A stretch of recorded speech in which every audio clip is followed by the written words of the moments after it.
Selamat siang pemirsa, bersama saya Dani Muhammad di sini. Di sini saya sedang berada di komplek makam Raja-Raja Kesultanan Surakarta dan Yogyakarta. Di sini berada di kawasan Desa Ukirsari, Kecamatan Imogiri, Kabupaten Bantul, Daerah Istimewa Yogyakarta. Untuk kelanjutannya mari ikuti kami. Yuk.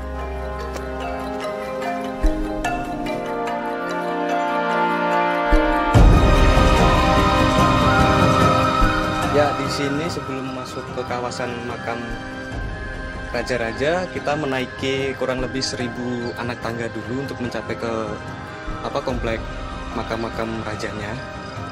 Untuk kelanjutannya nanti kita ketemu di atas ya. Yuk.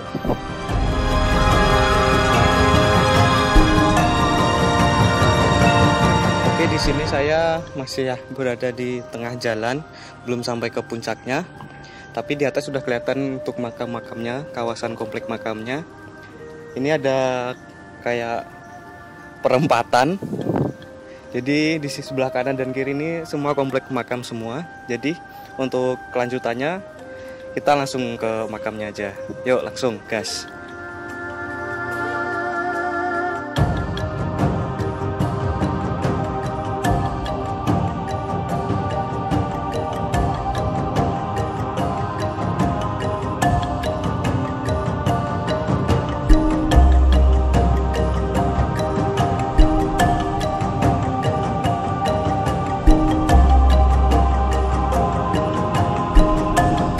Di sini kita berada di komplek makam Raja-Raja Imogiri yang berada di Desa Ukirsari, Kecamatan Imogiri, Kabupaten Bantul, ibu kota Daerah Istimewa Yogyakarta. Di sini komplek-komplek makam raja di Kesultanan Surakarta dan Yogyakarta ini luasnya mencapai 10 hektar, kurang lebih 10 hektar.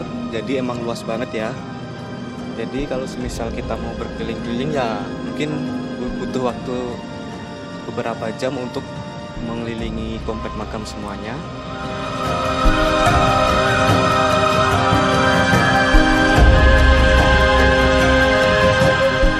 Oke pemirsa, kita udah berada di komplek makam Sri Sultan Hamengkubuwono yang ke-9, yaitu Raja Yogyakarta yang terakhir.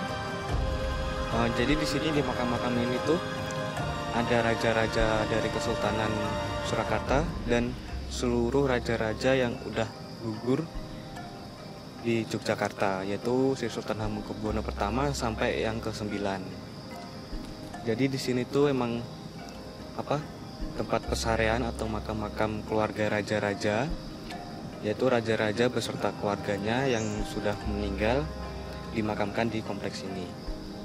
Untuk kita lanjutkan mengelilingi makam-makamnya, yuk. Baik pemirsa, ini saya bersama dengan Pak Haji Wongsoastono, yaitu beliau itu penjaga di sini ya Pak ya, jaga makam Raja-Raja Kesultanan Surakarta dan Yogyakarta. Ini saya akan menanyakan tentang sejarah tempat ini, jadi kita ikuti aja. Pak, nek sejarah tempat niki pripun nggih Pak niki? Tempatnya niki. Nggih, awal mulane. Asal mulanya niku Sultan Agung Raja Mataram yang ketiga, agamanya Islam.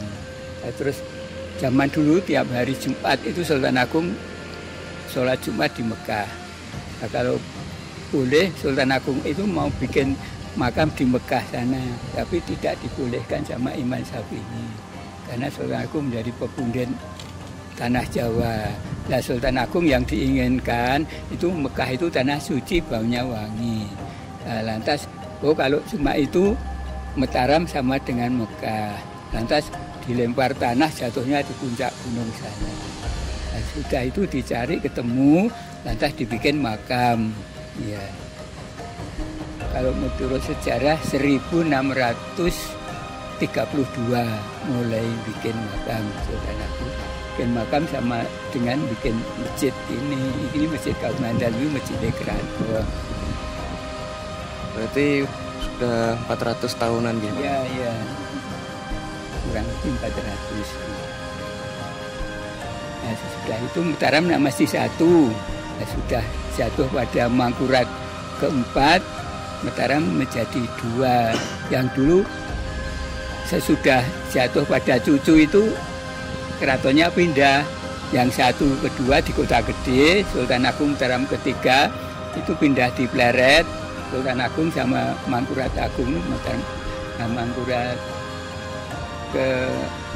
kedua pindah ke Kartosuro. Nah, sudah Kartosuro, Mangkurat 2, 3, 4, Mataram pecah menjadi 2. Maka dulu kakaknya yang menjadi rajanya, adiknya yang menjadi Mangkubuminya, kuat sekali. Nah, dulu sudah dijajah sama VOC Belanda. Lantas kalau Belanda mau bikin gini, ditolak sama itu Pangeran Mangkubumi, namanya Pangeran, adiknya satu ayah tapi lain ibu. Nah, setelah itu Belanda kalau Sunanan mengizinkan, tapi kalau Pangeran Mangkubumi melarang terus karena sudah tahu Pangeran Mangkubumi itu Belanda itu cuma mau ngesur kedudukan. Terus ini tuh yang dimakan itu cuma raja-raja dari Kasunanan dan Kesultanan, apa ada yang lain, Pak? Iya, cuma ada itu ada Mangkunegaran, tapi waktu belum ada Solo dan Jogja masih di Kartosuro. Mangkunegaran Kartosuro ada di sana. Jadi sekarang yang di sini tuh cuma Kasunanan sama Kesultanan Surakarta dan Yogyakarta niku nggih. Kasunanan itu Surakarta, Kesultanan Ngayogyakarta. Gimana kakak beradik satu ayah, kuat sekali dulu. Nah, Belanda bikin biasanya keluarga ki congkrah, nah, dibikin isu tadi. Digosipi. Jadi itu bikinnya Belanda yang bikin gosip itu sampai sekarang. Orang Jawa itu dulu jujur, sakti. Oke, baik, terima kasih ya Pak ya atas waktunya.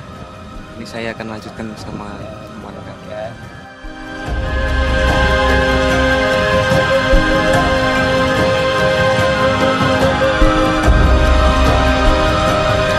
Sekian liputan dari saya akhiri.